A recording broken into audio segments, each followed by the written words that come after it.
Retour donc à Dijon-Châlons, 37-49, c'était le score à la pause. Juste avant la reprise, on va regarder les statistiques avec vous, Jacques. Eh oui, Laurie, on va regarder ça, parce que ça sert un peu les chiffres, même si c'est pas tout. Bon, là, on voit le croisement de genre en deuxième quart-temps au niveau de l'adresse, c'est assez énorme. 40% de delta entre les deux équipes, avec Châlons très appliqué et très en réussite, au large, à 3 points, comme en transition d'ailleurs. Balle perdue, passe décisive. Alors 9, c'est trop pour Châlons. 10, c'est beaucoup trop pour Dijon. Mais les passes décisives, c'est chaud. Parce que, bon, Châlons compense quand même un petit peu, même si le ratio n'est pas très bon. Mais 5, c'est faible. C'est faible. Et bien sûr, à l'Éval, il faut savoir que Dijon est l'équipe qui fournit le moins d'évaluation. Donc, le moins de jeu dans le championnat. Et ben, la rouste, elle est là dans le deuxième quart-temps. Il y avait déjà une mesure qui ne correspondait pas au score dans le premier. Le delta est très important dans le deuxième. Et ça fait un total, David, de 59 à 33. Deuxième mi-temps de ce Dijon-Châlons. Et si ça continue comme ça, eh ben on va voir la 7e victoire consécutive de Châlons sur l'équipe de Dijon. Méfie, parce que Dijon est une équipe qui revient, qui lâche pas. Souvenez-vous, à Cholet, ils ont arraché comme ça. À Strasbourg, ils sont revenus. Et souvenez-vous, l'année dernière... Face au Mans, c'est ça? Et puis, face au Mans, bien sûr, ce match. Un des derniers matchs de Thierry Rupert, d'ailleurs. Ouais, c'est vrai. On l'avait entendu, et voilà. Et ben voilà. Puisqu'on en parlait, c'est Jérémy Leloup qui montre le chemin en mettant un premier panier à 3 points. Et ils repartent en homme à homme, ce qui me paraît judicieux. Les Dijonnais.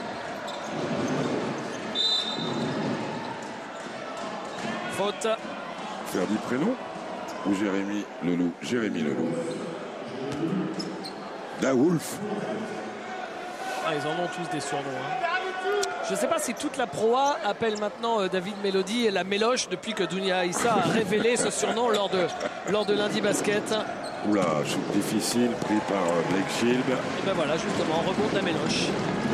Interception, mauvaise passe de la Méloche. Redouble. C'est fait. Blake Shield servi par Brian Rush. Spécial dédicace à mon vieux maître André Buffière qui adorait ça, le John Wooden du basket français, qui aura 90 ans le 3 décembre, le médaillé d'argent 48 à Londres. Vous ne manquerez pas de lui souhaiter.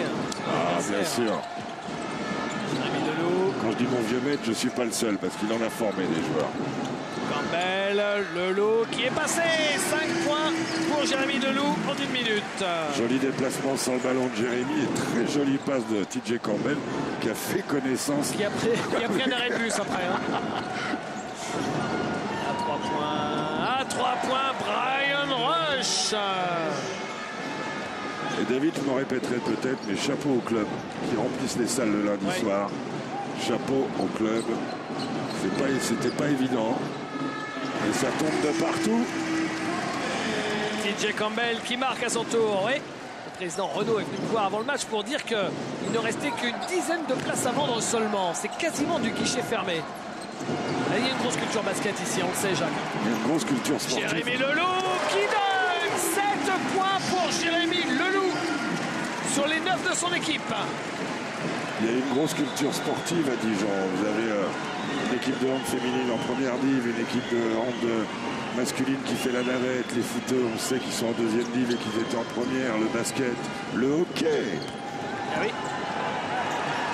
Ballon volé. Ils sont toujours là, les Dijonnais. Vous aviez raison de dire qu'ils ne lâchent jamais. Parce que là, Greg Bonio va pas tarder à arrêter de mâcher, ça continue. André Harris qui marque sur la contre-attaque. 11 à 5 pour Dijon. 11 points marqués en 2 minutes 30, Jacques. Et des pertes de balles directes des Chalonnais. Blake Shield. Eftimov dans le corner. Brian Rush. C'est lui qui tient l'équipe là. 2 paniers à 3 points. Il aura fait les 2 coins opposés. Brian Rush sur ce début de deuxième mi-temps. 29 shoots pris par les Chalons, 16 à 3 points avec 56% de réussite. Harris. Leloup, Mélody.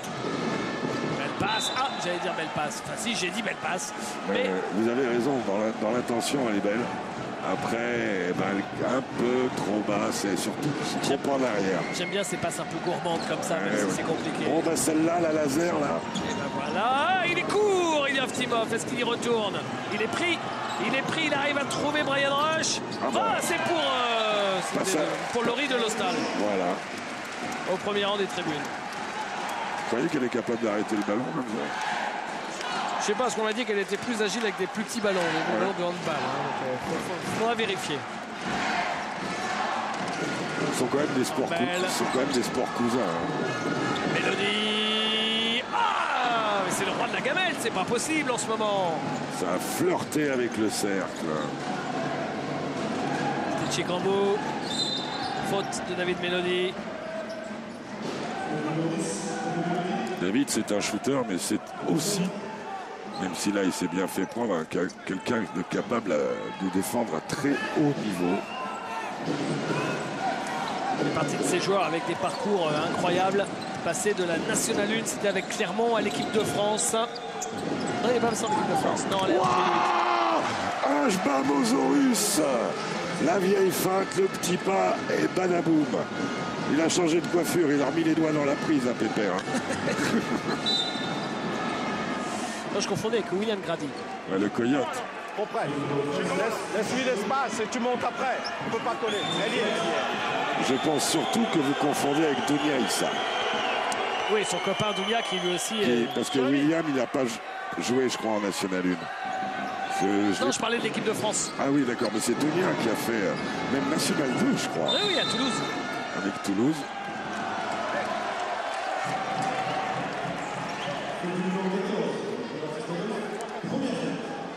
Jbam, hauteur de 7 points.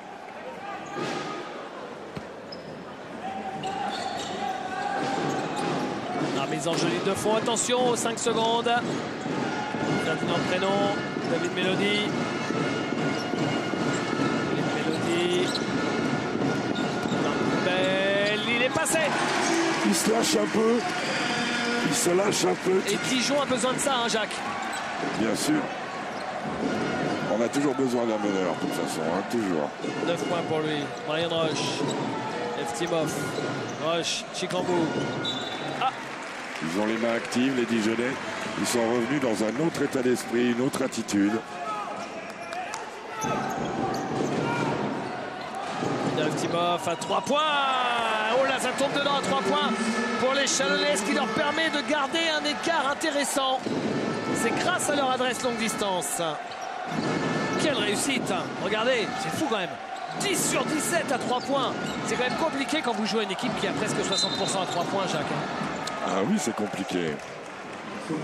D'autant qu'à l'intérieur, ce ne sont pas des manchots. Donc si vous sortez trop au large, vous allez être sanctionné par Jbam, ou par Sheldon Williams, ou par Geoffrey Levert. Donc c'est compliqué. 3e faute pour Blake Shield. Est-ce que Greg va le sortir tout de suite? Mélodie. Campbell. Ça, c'est... Harris, non. C'était bien joué de la part de Campbell, le renverser, là. Nicolas Lang. Vous l'aimez bien avec la houppette, Nicolas? Ah ouais, j'aime bien. Eftimov. Il est passé, Nicolas Lang à l'opposé. Passage en force alors que Blake Shield avait un fauteuil à l'opposé. Et qu'il avait mis le panier. Ce vieux grigou de Zach Moss était venu sur la trajectoire. C'est même plus un épi, hein, ça, ce qu'il a sur la tête. Là, hein. Je vous dis, il a dormi en faisant le poirier. À mon avis, il n'y a que en rasant qu'il peut retrouver des cheveux normaux. Voilà, il faut qu'il vous emprunte votre fameuse gomina. Oui. Oui, j'en ai des kilos, je vais trouver cette toilette. Ouais, il vient me voir au salon, hein, je lui refais la coupe. Hein. Campbell. Harris. Je crois que je le verrai bien avec une frange d'ailleurs. Campbell, non, rebond de Jbam. Qui est en mode aspirateur là depuis un moment, il ramasse tout ce qui passe. Le Jbamosaurus. Brian Rush.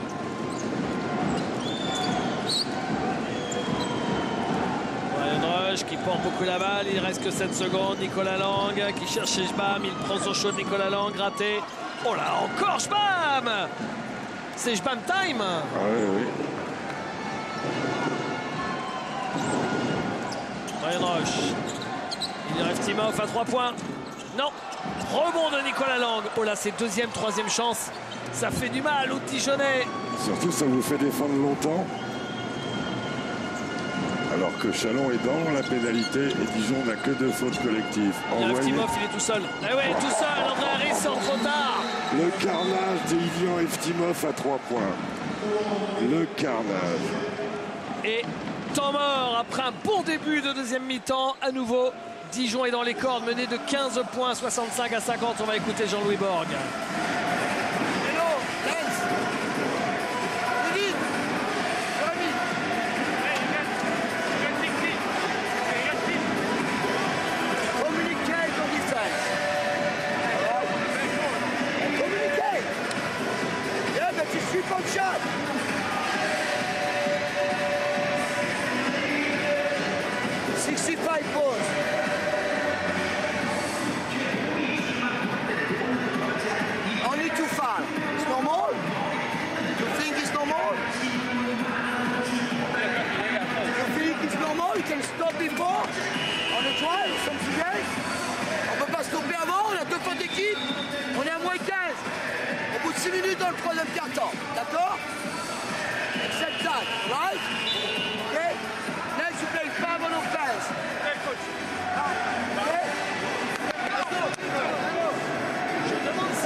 Genre de discours contre le Maccabi Tel Aviv.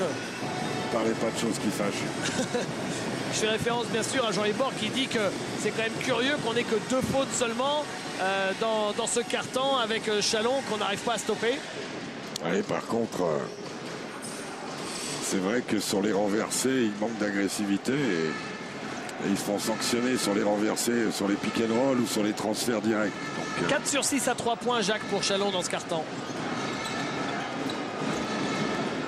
Interception d'Ilian Eftimov, la balle sera toujours pour Dijon. Ouais, c'est bien Ilian Eftimov qui l'a sorti.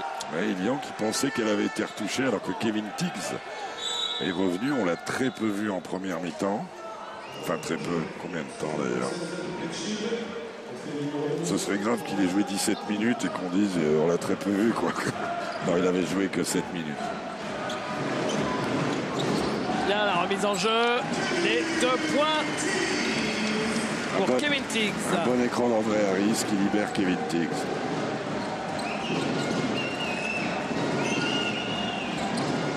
Aboudou. Ils sont très larges les Chalonnais. Ça faisait un moment que je les avais pas vus larges comme ça. Et ça leur va bien. Eftimov. Oh, c'est bien joué. Ryan Rush qui marque à 3 points. Oh, qu'est-ce que c'est bien joué. Qu'est-ce que c'est bien joué. Le renversé de balle d'Ilian est magnifique. Ilian Eftimov. Ça y est, ils sont à 60% maintenant, à 3 points, 12 sur 20. Aboudou, faute. Avec 20 passes décisives déjà pour l'élan Chalon, dont 9 pour le seul Stitch Chikambu. Vous me direz, quand vos camarades mettent dedans, ça aide. Ça aide, hein, parce que vous pouvez faire des bonnes passes. Si vous avez des buts à la finition, ça marche pas. Hein. Vous serez toujours à 0. Ouais.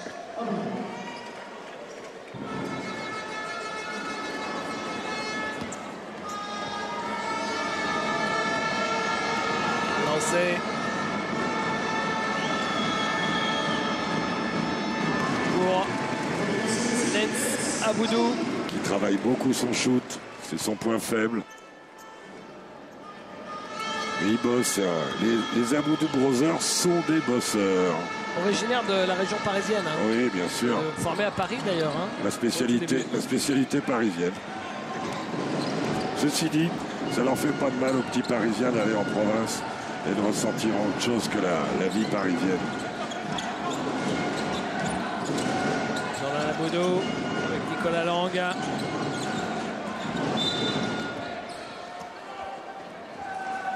Il y a 2 histoires de frères en proie, ou est-ce qu'il y en a d'autres? Parce que finalement Chalon est concerné par les deux, puisque l'autre c'est également Vasco contre Ilian Eftimov, Chalon contre Limoges. Et je ne crois pas qu'il y ait, sauf si ma mémoire me fait défaut, je ne crois pas qu'il y en ait.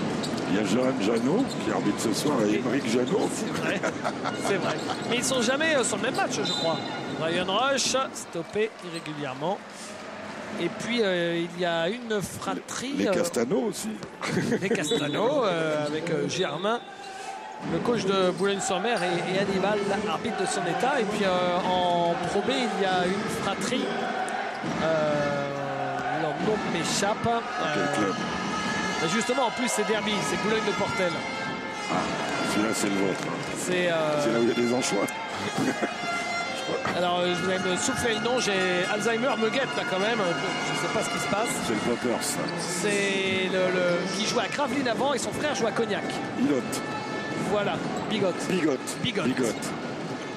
Voilà, les deux frères Bigotte.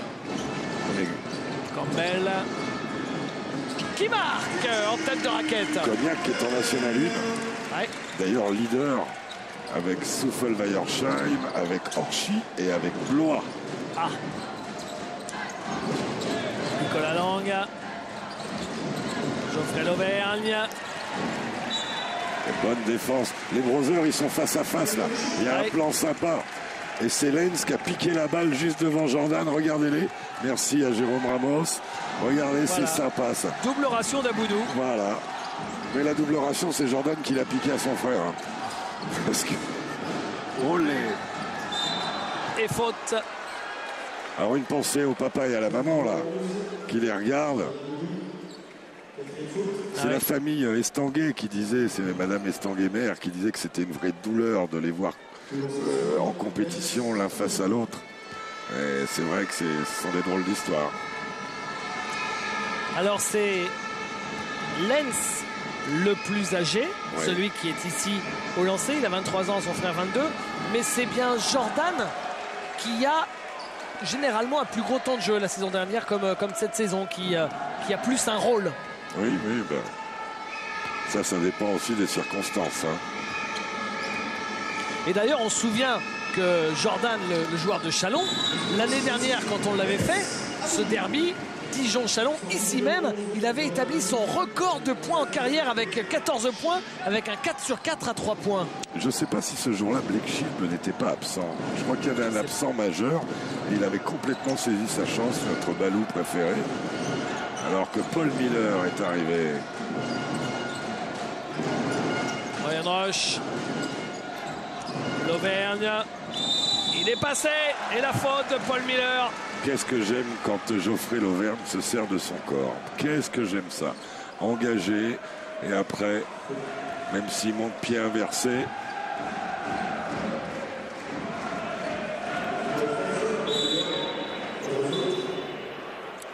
Et il va aller sur la ligne. Gilles, c'est pas un billet. Hein. Cherche un billet. T'as perdu un billet par terre? Ouais, bah oui, je croyais. Ah, mais ça chambre. Hein.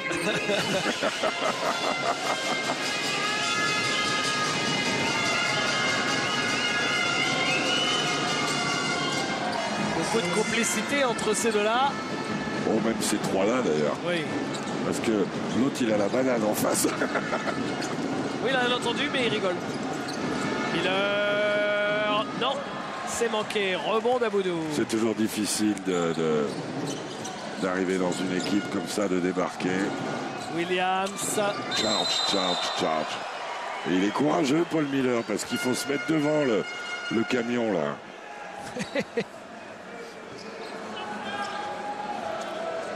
Même s'il est placé limite, hein, et très tardivement. Et regardez, là-bas, ça rigole entre Gilles Bretagne et Grégor Beugnot. Ça faisait un moment qu'on l'avait pas vu rire, Greg. Rire aussi. Campbell. Un peu plus. Ryan Rush. Craque tout devant. Voilà. Mais l'ont arrêté touché, mais c'est pas grave. Rentre en défense en courant. Allez, file. Il part de loin et il finit dans le cercle. Et avant d'être redescendu, il râle après l'arbitre. Ça, c'est fort. Ah oui. Ça, c'est fort.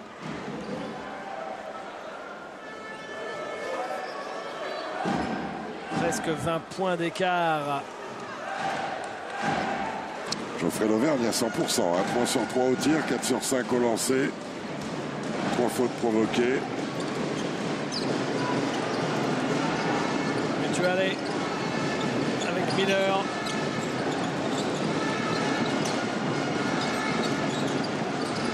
Il est passé. Et alors, il est passé, Kevin Tiggs. En plus petit, il me rappelle vraiment Reggie Williams, un joueur de pénétration, gaucher, fuyant, comme ça. Brian Rush.